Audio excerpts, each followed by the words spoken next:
Hello guys, welcome to my channel Nafees Kamran. और इस lecture में मैं केमिकल इक्वेशन से के रिलेटेड कुछ और टॉपिक पढ़ाऊंगा आगे, जो कि ये लेक्चर 3 है। लेक्चर 2 लेक्चर 1 कंप्लीट हो चुका है। अगर आप नहीं देखे हैं तो इसका लिंक डिस्क्रिप्शन बॉक्स में है, आप जाके वहाँ से देख सकते हैं। ओके, ये चैप्टर बहुत ही आसान है, पढ़ोगे तो आसान लगेगा। बिल्कुल टाइम वेस्ट मत करो, फालतू का टाइम वेस्ट करने से कोई फ़ायदा नहीं। थोड़ा पढ़ो लेकिन पर डे पढ़ो। ओके, चलो अब ये है, आज हम स्टार्ट करने वाले हैं डिस्प्लेसमेंट रिएक्शन। ओके ना, जो कि बहुतों को हार्ड लगता है, डिस्प्लेसमेंट और डबल डिस्प्लेसमेंट। ओके ना, देखो, displacement reaction a type of chemical reaction in which, यहाँ तक तो मैंने पिछले लेक्चर में ही बताया था। कोई भी रिएक्शन हो तो ये तो लिखना है, ये तो रट लो। A type of chemical reaction in which, इसमें तो नंबर तुमको मिलना ही है, 1 नंबर नहीं तो आधा नंबर कंफर्म मिलेगा। अगर ये और ये हर केमिकल मतलब इक्वेशन रिएक्शन में यूज़ होगा, चाहे तो combination, decomposition, displacement, double displacement, precipitate, what ever, जो कुछ भी।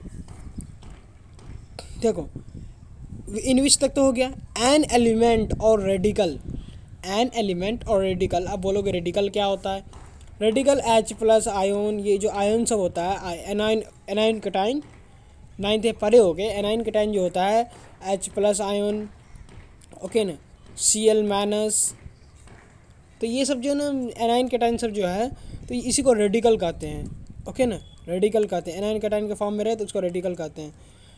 Replace the less reactive element or radical from a compound and form a new compound is called displacement reaction.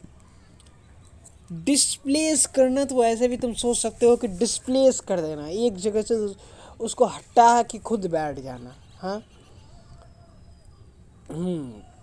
तो अब बात आई क्या, देखो, अब फॉर एग्जाम्पल से मैं समझाता हूँ डिस्प्लेस का क्या मतलब होता है, और यहाँ पर तुम कैसे समझ सकते हो डिस्प्लेसमेंट रिएक्शन बहुत ही आसान तरीके से, क्योंकि आप देख रहे हो स्मार्ट क्लास।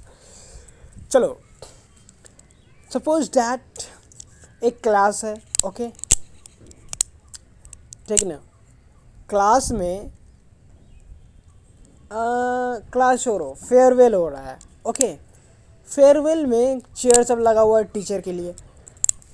ओके, ये फेयरवेल हो रहा है यहाँ पे टीचर के लिए कुर्सी लगा हुआ है।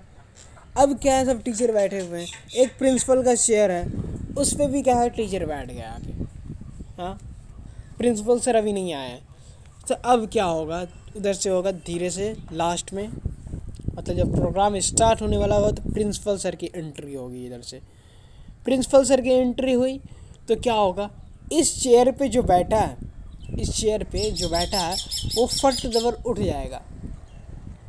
क्या होगा, उठ जाएगा, और वहाँ जाके प्रिंसिपल सर बैठ जाएंगे, वो हट जाएगा, वो कहीं और जाके बैठ जाएगा, या खड़ा रहेगा। हाँ, एक ही एग्जांपल क्या हुआ, प्रिंसिपल सर का खौफ, डर, वैसे ही एलिमेंट में होता है यहाँ पर।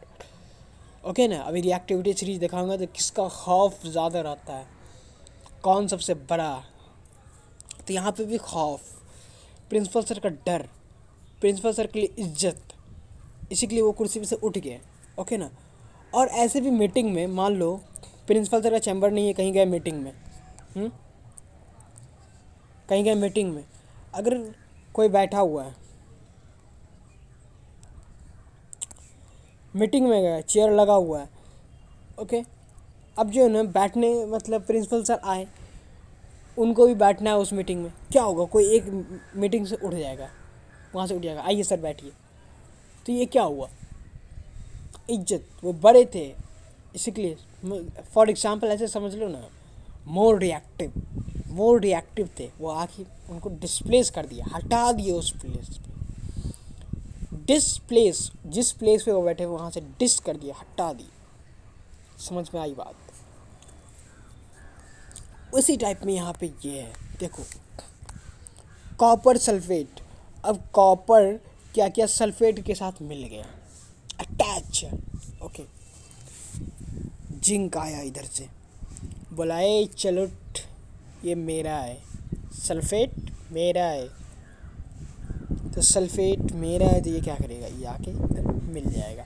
मिल गया। फॉर एग्जांपल ऐसे भी समझो, सपोज डेट SO4 को कोई लड़की मान लो, कॉपर और जिंक को लड़का मान लो।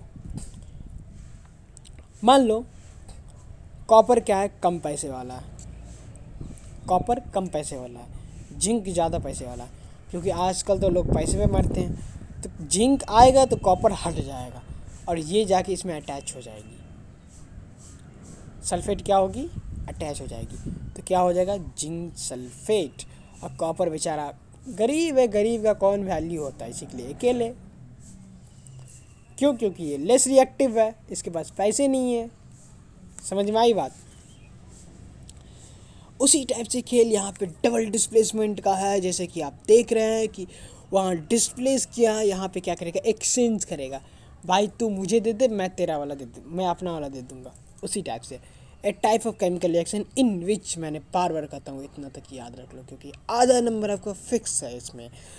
To compound react by interchanging their ion and form to new compound. Ion मैंने कहा था ना, H+Cl-, ये प्लस माइनस वाला खेल है ना, ये सब एक्सचेंज करता है। Okay, are called double displacement reaction. For example AgNO3, okay ना, AgNO3 NaCl है। क्या किया, जब दोनों आमने सामने आया तो एक्सचेंज हो गया। भाई तू गरीब वाला गरीब के पास जा, मैं अमीर वाला अमीर के पास जाऊंगा। मतलब गरीब ये है, Ag है, अमीर Na है, ओके ना। तो देखो अमीर वाला अमीर के पास आ गया, गरीब वाला गरीब के पास चला गया। मेरी तेरी इतनी औकात नहीं जो मुझे पाल पाए। तो इसी के लिए क्या हुआ, डिस्प्लेस हो गया, डबल डिस्प्लेस हो गया, एक्सचेंज ऑफर चल गया। तू मुझे दे दे, मैं तुझे दे दूंगा, एक्सचेंज ऑफर। इसी को कहेंगे डबल डिस्प्लेसमेंट रिएक्शन। जहाँ ये एक्सचेंज वाला हो रहा है, मतलब सिंपल सा समझ जाओ, वो क्या हो रहा है, डबल डिस्प्लेसमेंट हो रहा है। अगर एग्जाम में क्वेश्चन आता है ऐसे कि ये डिस्प्लेसमेंट रिएक्शन है, डबल डिस्प्लेसमेंट रिएक्शन है, कम्बिनेशन रिएक्शन है, या क्या रिएक्शन है, कौन सा रिएक्शन है, तो सिंपल से समझ लो, अगर जहाँ एक्सचेंज हो रहा है वो डबल डिस्प्लेसमेंट रिएक्शन है। जहाँ एक आके दूसरे को भगा दे रहा है, अकेला कर दे रहा है, एलोन कर दे रहा है, तो वो क्या है, वो डिस्प्लेसमेंट रिएक्शन है। और जहाँ इंटरचेंजिंग हो रहा है, जहाँ एक्सचेंज हो रहा है, वो डबल डिस्प्लेसमेंट रिएक्शन है। ओके, इतना टाइम दिया हूँ, समझाया हूँ, तरीके से समझाया हूँ, ओके, ट्रिकी समझाया हूँ, क्योंकि ये स्मार्ट क्लास है। इसीलिए होप, मुझे उम्मीद है कि आप लोग ये समझे होंगे। नहीं समझे तो दोबारा से वीडियो को देखिए, बिल्कुल समझ में आ जाएगा। ये कहीं भी ऐसा रिएक्शन दिया हो तो आप लोग बिल्कुल बना सकते हो, उसे कोई तकलीफ़ नहीं होगी अगर सही से आप ही समझ गए तो, क्योंकि एग्ज़ाम में आता है ये कौन से रिएक्शन है। Double displacement reaction not follow the rule of displacement reactivity series. अब यहाँ पे रिएक्टिविटी सीरीज नहीं डिफर करता है। जो अभी बताया ना, मैं अमीर गरीब, बड़ा आदमी आया, छोटा को हटा दिया, डिस्प्लेसमेंट रिएक्शन में। बट डबल डिस्प्लेसमेंट रिएक्शन में ऐसा बिल्कुल नहीं है। डबल डिस्प्लेसमेंट रिएक्शन में अगर रिएक्शन हो रहा है तो एक्सचेंज कर ले, अगर रिएक्शन हो रहा है तो एक्सचेंज हो जाएगा। अब है प्रिसिपिटेट रिएक्शन। प्रिसिपिटेट रिएक्शन में क्या होता है, it is a kind of double displacement reaction. ये डबल डिस्प्लेसमेंट रिएक्शन ही है, एक्सचेंज ऑफर वाला ही है, बट यहाँ पे कुछ अंतर है। अब इसमें क्या अंतर, चलिए देखते हैं। इन विच आ गया, in which a insoluble solid product, insoluble solid product, insoluble solid product को ही हम क्या बोलते हैं, प्रिसिपिटेट। क्या बोलते हैं, प्रिसिपिटेट। देखो एक चीज़ यहाँ पे प्रॉब्लम होता होगा तुम लोग को, यहाँ से क्या कर लो, यहाँ से क्या कर लो, ऐसे यहाँ तक ये कर लो, ब्रैकेट में दे, ये यहाँ नहीं करो, यहाँ ऐसे कर दो, ऐसे ब्रैकेट है, ये ब्रैकेट में, ये इज कॉल्ड प्रिसिपिटेट नहीं है, ब्रैकेट में है ये। It is a kind of double displacement reaction in which a insoluble solid product. अब देखो इनसॉल्युबल सॉलिड प्रोडक्ट को ही हम कॉल्ड प्रिसिपिटेट बोल रहे हैं, इनसॉल्युबल सॉलिड प्रोडक्ट को ही हम प्रिसिपिटेट बोल रहे हैं, ये चीज़ याद रखो। ये कॉल्ड प्रिसिपिटेट नहीं भी लिखोगे तो भी ये डिफाइंड क्लियर है। It is a kind of double displacement reaction in which insoluble solid product is form is called precipitate reaction. ये बोलो या ऐसे बोलो, It is a kind of double displacement reaction in which precipitate is formed. Simple सी बात है, precipitate is formed is called precipitate reaction.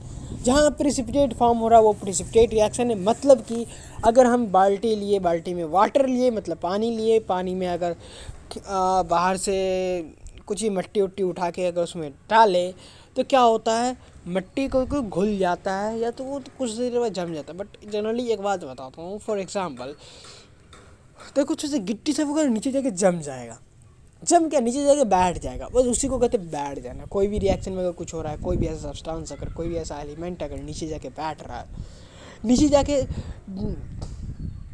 जम रहा है, तो उसे क्या कहेंगे, प्रिसिपिटेट रिएक्शन कहेंगे. उसे क्या कहेंगे, प्रिसिपिटेट रिएक्शन कहेंगे.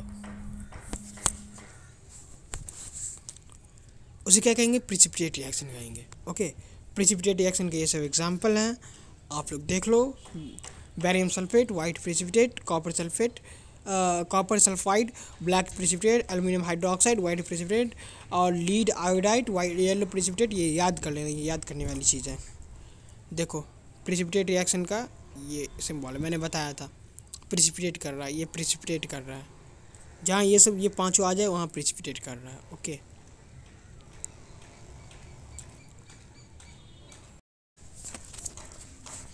अब है न्यूट्रलाइजेशन रिएक्शन. न्यूट्रलाइजेशन रिएक्शन क्या होता है, कैसे होता है. देखो अब बोलोगे न्यूट्रलाइजेशन रिएक्शन नहीं पढ़ेंगे क्योंकि इसमें बुक में नहीं है. अरे भाई बुक में नहीं है, कैसे नहीं है, सेकंड चैप्टर में जाके देखो. न्यूट्रलाइजेशन रिएक्शन साफ साफ है क्या होता है, तुमको पढ़ने में क्या लगा. देखो बहुत ही आसान है. ओके ना, देखो व्हेन एसिड, व्हेन यहाँ पे एन होगा, When an acid react with base and neutralize it, मतलब उसको न्यूट्रलाइज करता है. एसिड अगर रिएक्ट करता है, सिंपल सी बात है, न्यूट्रलाइजेशन रिएक्शन क्या है, तो अगर एसिड रिएक्ट करता है बेस से तो वो न्यूट्रलाइज एंड उसको न्यूट्रलाइज करता है. मतलब कि एसिड का असर ख़त्म हो जाता है, बेस का असर ख़त्म हो जाता है. ना एसिड रहा ना वो बेस रहा, वो सिंपल सा साल्ट बन जाता है and form salt and water.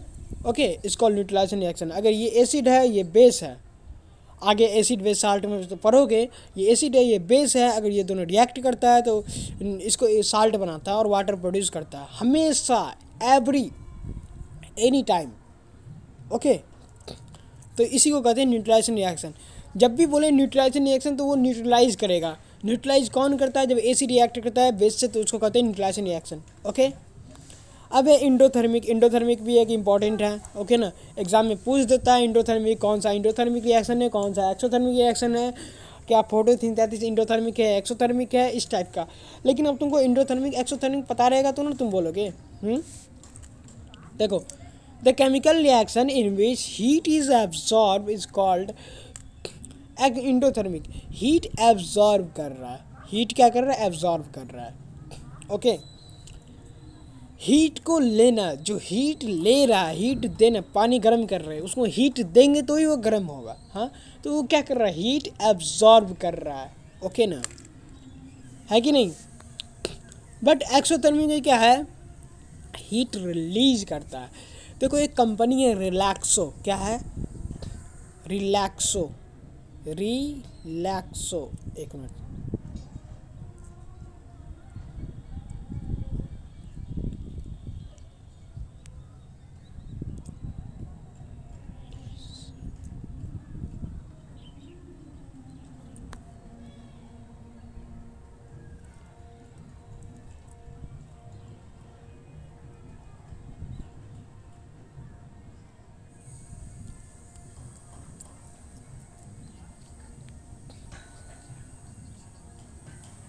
हाँ रिलैक्सो. ओके ना, रिलैक्सो, रिलीज प्लस एक्सो. जहाँ एक्सो आ गया वहाँ रिलीज करेगा हीट को. क्या होगा, जहाँ एक्सो आ गया वहाँ क्या करेगा, रिलीज करेगा. क्या करेगा, रिलीज करेगा. ओके ना, जहाँ एक्सो आ गया वहाँ रिलीज करेगा. देखो रिलैक्सो कंपनी का एग्जाम्पल आता है, तो एक्सो, हाँ जहाँ एक्सो आ गया क्या करेगा, रिलीज, रिलैक्सो याद करो, रिलैक्सो. बाकी जो बचा इंडोथर्मिक, अब इंडोथर्मिक बचा तो क्या करेगा, सिंपल सी बात है, एब्जॉर्ब करेगा, है कि नहीं. हाँ ओके, तो इसमें इंडोथर्मिक में हीट एब्जॉर्ब किया, एक्सोथर्मिक में रिलीज किया. सनलाइट क्या है? सनलाइट देखो क्लोरोफिल, ये इसी को कहते हैं फोटोसिंथेसिस। ओके ना, जो कि ग्लूकोज बनाता है। तो इसको क्या बोलते हैं? ये क्या करता है? सिंपल सी बात है, ये एब्जॉर्ब करता है, मतलब कि ये एंडोथर्मिक हुआ। ओके। अब एक्सोथर्मिक, एक्सोथर्मिक में हीट मुझे देना पड़ता है, नहीं हीट रिलीज करता है। कार्बन डाइऑक्साइड और ऑक्सीजन रिलैक्सो है ना, कार्बन डाइऑक्साइड और ऑक्सीजन कंबाइन हुआ, कार्बन डाइऑक्साइड बनाया प्लस हीट रिलीज किया, मैग्नीशियम प्लस ऑक्साइड रिएक्ट किया, दोनों कंबाइन हुआ और हीट रिलीज किया। ओके।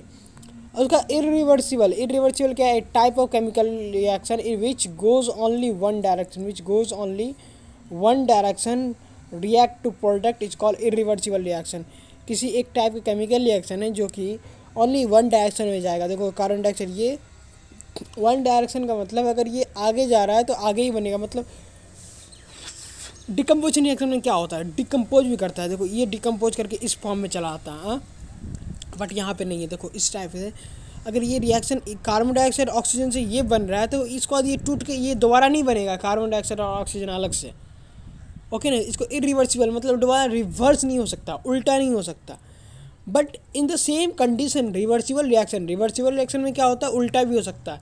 अगर H2 + N2 अगर बन रहा है NH3, हाँ, अगर ये इस तरफ बढ़ रहा है रिएक्शन तो क्या होगा? NH3 भी टूटेगा, इसमें NH3 भी टूटेगा, रिवर्स जाएगा। क्या होगा? रिवर्स जाएगा। जैसे कि इस टाइप से समझ लो ना, क्या बोलते हैं, वाटर को आइसक्रीम बनाते हैं, आइस बनाते हैं, बर्फ़ है कि नहीं। वाटर को अगर 0 डिग्री सेल्सियस पे या -1 डिग्री जितना भी रख दो, अगर फ्रीज में रख दो तो क्या होगा? आइस बन जाएगा। क्या आइस दोबारा ये नहीं बनता, वाटर बनता है कि नहीं बनता? बस उसी टाइप से उसको रिवर्सिबल रिएक्शन, यही जस्ट लाइक एग्जाम्पल है ये। ओके ना, फॉर एग्जाम्पल आइसोमेरिज्म, आइसोमेरिज्म ये नहीं भी पढ़ो तो चलेगा, उतना ज़्यादा अभी काम का नहीं है। ऑक्सीडेशन रिएक्शन और रिडक्शन रिएक्शन, ओके ना, ये मैं अगले क्लास में बताऊंगा। तब तक के लिए इतना ही आज के लिए। पढ़ते रहो, इसका नोट बनाओ, इसका नोट PDF में दे दूंगा, या इसका टेलीग्राम ग्रुप में ज्वाइन हो जाओ, वहाँ से बिल्कुल निश्चिंत हो जाओ। वहाँ हमेशा आपको हर एक चीज़ का अपडेट और कोई भी चीज़ का लिंक, कोई भी क्वेश्चन पेपर, कोई भी चीज़ ऐसा चीज़ हो, वहाँ अपडेट आपको मिलता रहेगा। वहाँ ज्वाइन हो जाओ टेलीग्राम ग्रुप में, और नहीं हो तो व्हाट्सएप ग्रुप पे ज्वाइन हो जाओ, क्योंकि व्हाट्सएप सब चलाता है, टेलीग्राम बहुत कम आदमी चलाते हैं। व्हाट्सएप ग्रुप भी है, वहाँ ज्वाइन हो जाओ। ओके, और वहाँ पे ये लिख दो सिर्फ I join this group. Okay, ताकि मुझे पता चल जाए कि हाँ ये ज्वाइन हुआ है। तो उसको अलग से, और कोई भी ऐसा चीज़ चाहिए, PDF चाहिए किसी भी चीज़ का, वहाँ पे वो बोल दो कि ये चीज़ का PDF चाहिए, मुझे नहीं मिला है, तो ये अगैन उसमें PDF सेंड कर दिया जाएगा। बट टेलीग्राम में एनी टाइम जब भी ज्वाइन हो उसमें ऑलरेडी अवेलेबल रहेगा। ओके ना, अच्छा लगे वीडियो तो इसको लाइक करो, शेयर करो, सब्सक्राइब करो, शेयर इतना करो कि जितने भी अभी लॉकडाउन में बच्चे हैं क्लास 10th के, सबको बेनिफिट हो। ओके, और ये हैंड रिटन नोट है, एकदम बेहतरीन अंदाज में। इसे अगर पढ़ लो, उसके बाद मैं क्वेश्चन करवाऊंगा। तो अगर क्वेश्चन नहीं हुआ एक भी क्वेश्चन तो बोलना तुम मुझे। ओके, और सिर्फ ये करने से नहीं होता है, क्वेश्चन बनाने से भी होता है। क्वेश्चन जब तक से नहीं बनेगा तब तक से कुछ नहीं होने वाला। चलो तब तक के लिए इतना ही। ओके, ऑल द बेस्ट बच्चों, तब तक के लिए ओके बाय।